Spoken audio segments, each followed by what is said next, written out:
Hello, this is Commander Hugh Jordan here. Welcome to another one of my Elite Dangerous walkthrough videos.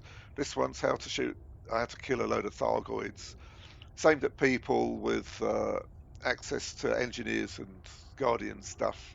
If you haven't got those things, you really need to get them sorted if you want to have a go at the Thargoids. Um, right, so what I'll do, I'll show you the build and then we'll take it from there. So I'm using a Corvette, um, but Anaconda will work very well as well, and the build is nearly the same. It's just copy the same principles as what I'm going to explain here. You'll be fine.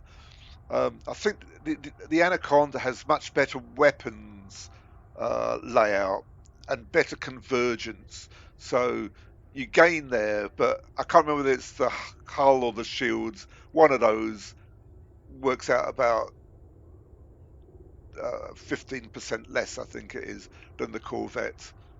So you gain on how quickly you can kill, probably, and lose on how long you can last. If that makes sense. With an Anaconda.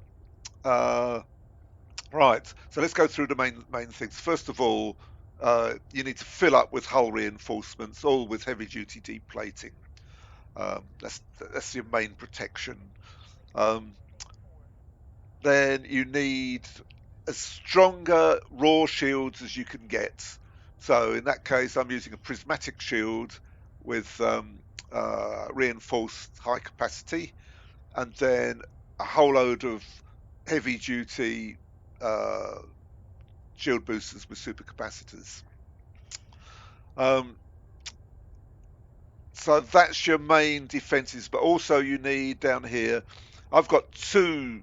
Why are they hull reinforced? They should be guardian. Sorry, looking in the wrong place. Guardian module reinforcements here. Um, don't know why they look different, but anyway, so two Guardian module reinforcements I'm using. One might be okay. Try it and see. But I do get a little bit of misbehaving of the module sometimes in after a couple of long battles. And that's it. I've got a small one here just to fill up the slot. Docking computers waste of time because where we're fighting, it doesn't work. So the rest of the thing is standard combat stuff. I've got the armor as well, military grade, um, heavy duty with deep plating again. So you need as much speed as you can get. So drag drives, uh, dirty, maximum. Uh, Frames drive isn't so important. Power distributor obviously needs to be the maximum charge. So that's charge enhanced with super conduits. And I think sensors helps a lot as well. So I got AA long range sensors on here, and I think that's it. So now we got the special Xeno stuff. Uh, I got the Xeno scanner and the shutdown field neutralizer. They're sort of optional. They're useful. You could put shield boosters in there. You can get by without both of them, which is what my friend does. Um, I personally find them useful. So the Xeno scanner, what that gives you, it tells you how much hull and shields the Thargoids got left, so you can see your progress better.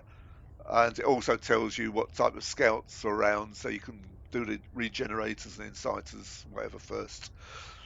The shutdown field neutralizer, you get shut down, or at least attempted shutdowns, maybe several times during each outing. And if you can time it right, which you can't always, because sometimes you don't see it's coming, um, it it keeps you going. Um, and if you get shut down, you got to wait about a minute, which is boring and frustrating.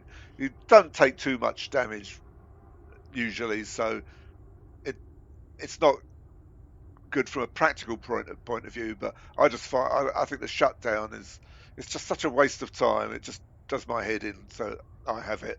But what my friend does when he knows it's coming, it just boosts away from the Thargoids and then just wait. So you have to wait. Shutdown comes and you want to wait a minute and then you start up again. And you might have just lost a little bit of your shields or something by the time you're going again, unless you're really unlucky. So you can just copy what I'm doing. I'll show you how it all works when we're out there. So that's the builds, and as I said, the main points are the defences, the hull reinforcement and the shields and whatever. Oh yeah, let's do the weapons then. Right. So I'm using Guardian plasmas, and these are the pre-engineered ones that you get from Mabuni. And to get into Mabuni, you need a permit. So you go to a nearby system. You can find all this on Google. I'm not going to explain all the details now, but basically you need some Guardian weapons blueprints, which you get from a Guardian site, and all the other stuff. And then um, I think you need some. Oh, there's a commodity you need. I can't think of the name of it at the moment, but you can buy it anyway. So look up on Google how to get the pre-engineered Guardian plasmas. I think they're, don't know whether they're the Salvation ones or whatever. Same thing anyway. And they got a shot speed of 6,000 meters per second, which is why you want them. And I think they're certainly easier to use than the Gauss cannons because the timing of the shots is easier. I think they do slightly more damage as well, from my experience. And it's much easier to hit at long range and in the dark and stuff like that. And also, they take down the shields of the Thargoids quite well as well. And you get um, 200 ammo as opposed to, I can't remember what it is for the Gauss cannons, but you run out after you've killed every Thargoid virtually with the Gauss cannons. So you can just about do two in a row if everything goes well. Then you've got to go back and rearm. While these plasmas last a lot longer. So they're the main things. You're only allowed four of them. So they're my main weapons, and I use those for taking down the shields and for taking out the hearts. Then I've got a 4A beam laser, which when I'm on my own, I never use. It's a fixed one, and it has regeneration sequence on it. So I use it when I play with my friend. We heal each other. So while one's getting lightning attacks by the Thargoid, the other one is healing them. So it saves a lot of messing about, keeps you going for a lot longer. And then I've got two small beam lasers because I've got nothing else to put in there with thermal vent in there. They don't do very much, but also what I've done, I've put them in the same fire group as the Guardian plasmas. But the problem is that they drain the capacitor too much, and then you don't get the full shot from the plasmas. So I've switched one off actually. So we want it more like this actually. Uh, that's what I actually use, and what that does, particularly when you're shooting the scouts, because you need to clear up a load of those. It's long range as well. It tickles them enough to bring them towards you. So normally with any other weapons, you can't get them at more than 3 kilometers. But when the scouts are sort of hanging around out of range, you can shoot them with this, and then they sense it, and then they come towards you. So it just saves a lot of messing about. And then as soon as they're within range, I shoot them with the plasmas. So that's the other advantage of plasmas. They're very good at shooting the scouts, while as the Gauss cannons, you can't. So if you're on your own, um, you could have two large beams out on one fire on one trigger, and the plasmas on the other. So you put plasmas on your main ones, and your two beam lasers on the second. You can use the beam lasers for killing scouts and tickling them as well. So that would work as well. That's probably what I'd do if I was on my own. But then you have to have a class one plasma because there's only room for three of the mediums if you have two large beams. So there's quite a few options there. I was using three medium and one small for a while. It worked fine, but obviously four is better. And on an Anaconda, you can have a much more logical weapon layout. But the main thing, let's not beat about the bush, is these Guardian. That's the only weapon you need. Four of them. That takes out the scouts. And it does everything on the Thargoid, so you don't need anything else. So the rest of the things are optional. But the question is, what would you put in there? I've showed you what I've got and why, but you probably don't want to do that. Right. So that's the weapon. So now ready to go and kill some Thargoids. Sorry, one thing I just missed: the shield cell bank. That's I find that pretty useful. My friend doesn't use it; he just has another hull reinforcement in there. But what I find that useful for is the contamination. You're going to get contaminated loads of times. The scouts fire at you while you're dealing with the big Thargoids, and the Thargoids will fire at you as well. And so what that does, if you just fire off, I've got a B class. It is engineered. What's the engineering? Rapid charge. I can't remember that gave me an extra one, but I got 6 cells. And they don't give much charge. It works out about 12% of the shields recharged each time you fire one. So that's to me that's an added bonus. But what I use those for is to heat up the ship to get the contamination off, which works very well for uh, the scouts. You only need to get up to about 125, I think. And if you just fire off one of these shield cell bands, it heats you up just about to that, burns off the contamination, and then you can fire a heat sink to cool yourself back down again, or just wait. And but when you get contaminated by the big Thargoids, um, and you get several loads of contamination on you while you're fighting them. Sometimes you have to get up to about 250 or something like that. It's not enough. Shield cell band is not enough to do that. You have to use other things like put only 2 pips to your weapons and keep firing those, and fire a shield cell bank or something. Or there's a whole load of ways you can do it. And if you've lost your shields, which does happen a lot, you can just go silent running for a bit until you get hot enough, and then switch it off again when you're hot. So with all these hull reinforcements, the shields, you, they're useful. They buy you extra time, but they're not necessary. You can fight on for quite a long time after you've lost your shields, and that's quite normal. So don't get worried about that if it happens. Right, I need to tell you where to go. Um, so this method involves shooting the Thargoids at a land base. That's what I've found is the easiest way to do it. And the reason is because you get no swarm there. So I'll just show you this one. Now the trouble is they move around. So probably by the time you've seen this video, this one will be long gone. So where you've got this symbol on a planet, that's where you need to go to. Now to find them, you see all these things. What I did, I got a very fast ship with a good jump range. You need a fast ship because you're going to get interdicted and hyperdicted a lot. So I just choose an area like this one here and just go on a tour from one to the next, to the next, to the next. And each time I get there, I'll check the system map to see if there's a planet with a red symbol on it. And if there is, that's where I'll camp for the next week, shooting the Thargoids. So at the end of the week, when the BGS ticks, the battle's normally over, and you've got to move on to somewhere else. So that's how you find them. You can't really do it in your battleship because it's too slow. You get the interdiction, it become a pain. I use an Orca. It's got a massive jump range, and it's got speed of 640. So when you get interdicted, you can just submit and boost away, and you're going straight away. They never can land any fire on it. It's also quite a good ship for the rescue missions, if you haven't got anything else. Right. But any ship, like I'm just trying to think of another one. If you can get the speed up, but the speed's quite important. So I don't know about an Imperial Courier, what sort of jump range you can get. You don't need that much. If you get 50 light years, it's probably enough. So with a frame shift booster and the enhanced drives, you should get over 600. And that just makes it so much easier. So yeah, just scoot around and see what you can find. Right, when you arrive here, the first thing you need to do is thin out the scouts. I just got a few of them. Problem at this place is it's extremely high gravity, 2.4. So if you touch the ground,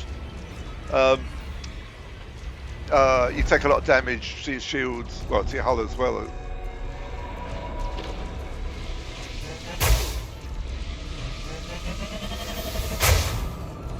They're very hard to hit when they're close up, unless they turn sideways on. So I'm going to the ground all the time, so I'm going to lose shields. I'm trying to counter it with thrusters, but it's just not enough. So this is a real nuisance for the here. So you don't want one with high gravity like this. So each time I touch the ground, I lose about 10% shield. Well, it's normally that's not a problem at all.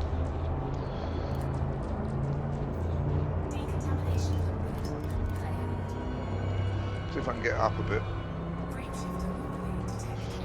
So I've killed a few. So the big Thargoid, here they come.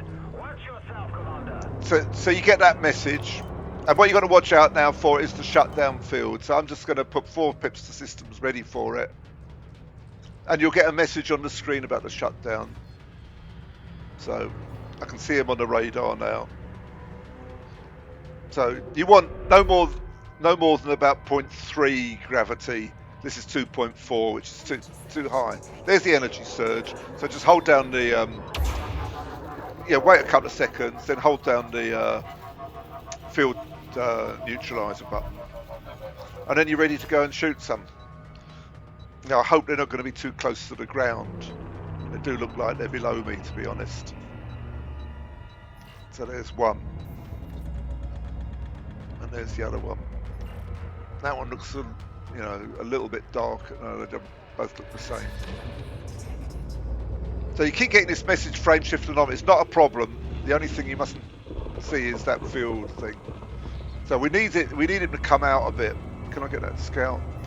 Because you don't want to fight near the ground when you got gravity like this.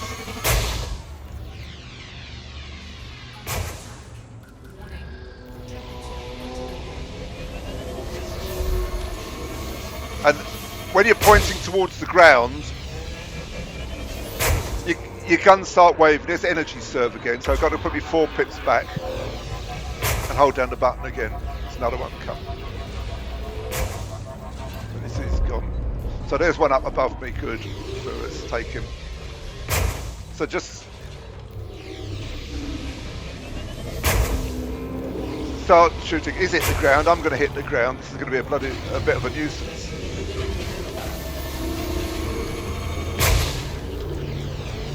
You need to get up in the air. Normally, as soon as you start shooting them, they go to like 50 kilometers up. Then obviously the gravity's not going to be a problem. So yeah, just basically just keep shooting them until the heart comes out. You see the glowing bit, and then just start shooting that. They use all sorts of cheat tactics, but you can't do anything. There's the first heart gone. So now just boost away from it if you can. Often you can't, it gets you in its tractor beam. It's still close. Why am I going? There we go. I don't know whether it's the gravity holding me or the Thargoid, but so I'm caustic damaged as well. I need to get clear of the ground. I don't want to point downwards, it's going to take even more damage. So just keep shooting. He's going up now, that's a good sign. So I've got my shield cell bank, that's going to give me a little bit of shield.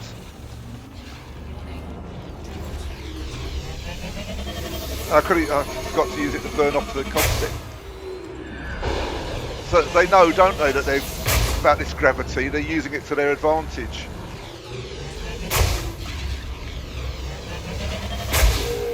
There's an X heart.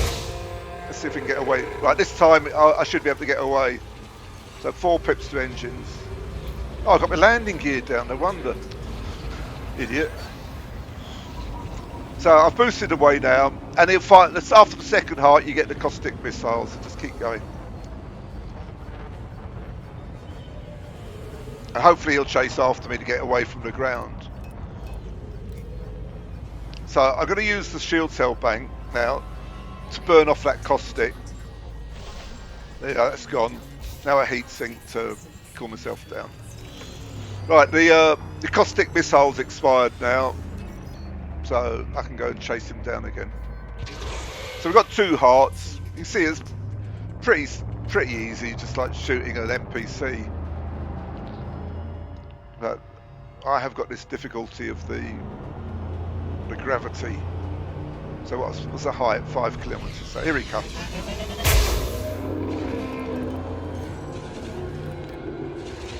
So when he's lit up like that, if you're close, they'll lightning you. But only that first lightning is the one that really does damage.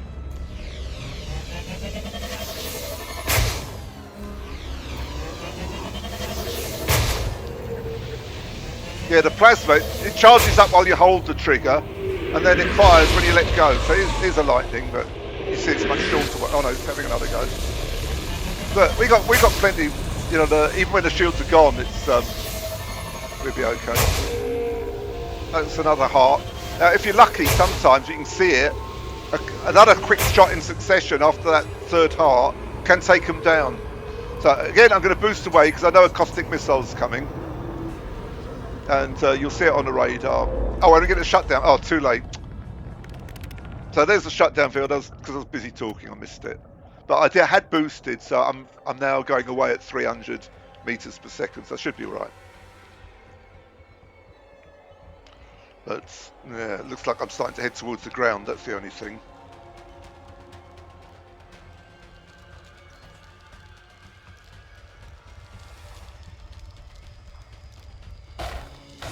Yeah. So I don't know how high I was. So that's probably knocked out my shields. Yeah, so you don't want to get shut down here. So you see the lightning, what's it going to do to my hull? Not a lot. Was that 1%? I can't really shoot it here because it's too close to the ground. I have to be really careful. But the next heart and it's gone. And this is where they start cheating. They keep bringing back their shields as soon as you've got the heart exposed. Oh, he's gone. So that was easy enough. So that's one. So now all we have to do is go back and repair. And then you can shoot another one. Right, so you've seen the first Cyclops killed. That one was pretty straightforward. But every time you do it, there are some slight differences, and I just need to explain those so you don't have to watch hours of boring video. Um, what what you'll see a lot is the Thargoids hiding behind their trails, so you can't see where the heart is to shoot it. They also suddenly go black. They make, I don't know, it's black smoke or it's like cloaking almost. They disappear behind that. And also the explosions. Sometimes the explosions are really big. I don't know if it's dust or what, but again, you can't see the hearts behind that. So just be patient and keep shooting. You got loads of ammo, so I just shoot blind in the hope that the odd shot will land still. You know, there's always a chance. Speeds it up a little bit. But that was the Cyclops version, so we need to talk about the other versions. So the problem is that the Basilisk looks exactly the same as the Cyclops, especially in the dark, or if you've got your night vision on, which helps a lot to see where the station and other things are. So the only difference when you've got some experience, you'll notice the difference between them is their behaviour.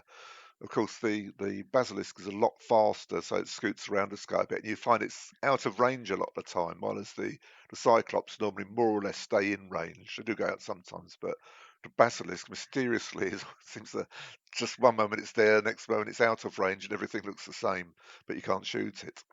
So that's one sign, and the other sign is it takes a lot more shots to do everything. So the process though of killing it is exactly the same. You just keep shooting it till the heart comes out, and then you keep shooting the hearts until they expire. But the basilisks do a lot more damage to you. So when they lightning strike you, they'll take your shields down from 100% to 0% nearly in one strike. So you can carry on for a bit.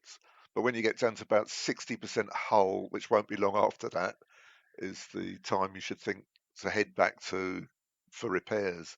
So uh, on average, I get something like 1.5 hearts from a basilisk per having to go back and repair. So don't don't hang on too long. Better be safe than sorry. I mean, I've never lost a ship in 400 kills now. I've got loads of basilisks, loads of medusas, and it's just a question of, as soon as things look bad, you go back and repair. Don't wait too long. Now, what I'm going to do, I'm just going to put together the last basilisk I shot. This one was particularly interesting because it was surrounded by scouts and it was more or less on its own most of the time I was shooting it. So I had up to like, I think it was 13 scouts shooting me all at the same time, as well as the basilisk. So you can see dealing with that, the corvette's very strong ship and managed it really well. It goes down so slowly, just, when you get down to that 50, 60% hull, that's the time to head back, get some repairs. Now, the other thing with the basilisk, because they're so fast, is you go back for repairs, and then when you come out again, you can't find them. They're miles up in the sky somewhere, and you can sort of fly around looking for them. But it's probably best to shoot a couple of cyclops while you're waiting, and then mysteriously it'll turn up again later. Most of the time, not always, because I've got one down to like the last heart right at the beginning of the game and right at the beginning of the session, and I've never seen it again until the battle was won. So that's the other thing I didn't explain. You got the battle marker in the top right of the screen, which you can see now in this still. And as you progress on your own, it takes about 10 kills to win the battle. And then what you got to do is log back to the main menu and log on again, and everything resets and you can start all over again. So I generally get about 30, 40 kills a night doing this. And as I said, I've never lost a ship. So what I'm going to do now is I'll do an edited version. I'm going to cut out all the crap where I was searching for the basilisk. So it's mainly just the shooting, but you can see, just so you can see the sort of damage it does for your own reference, and when to leave. But you'll see it's like pretty safe. Medusa is the same. Now the Medusa is slower than a basilisk, so on that point it's a little bit quicker to kill. It doesn't get out of your firing range so much, but it's a bit tougher, so it takes more shots. So overall, a Medusa is about the same as a basilisk in terms of killing it. The process is exactly the same, so don't worry about Medusas. Um, but depending on what you're trying to do, if you just want to get your kills up, if you see Medusas, you can see because they've got the thorns on the corners, so they're visibly noticeable, while as the basilisk and the cyclops look the same. It's only their behaviour that looks different. The basilisk is darker brown, so when you're really close up and you haven't got your night vision on, you can see the dark brown of the basilisk. But normally by then it's too late. You've already started shooting it, and it's shooting back, so you might as well finish it off. So what I'm going to do now is show you that. There's be no more talking after this because when I recorded it, the microphone didn't work for whatever reasons. So have a watch of that if you want. It's not that interesting for most people, I would have thought. Um, and so I hope you enjoyed the video and the technique. If you've got any comments or questions about it, put them down below, and I'll do my best to reply. So I'll see you in another video.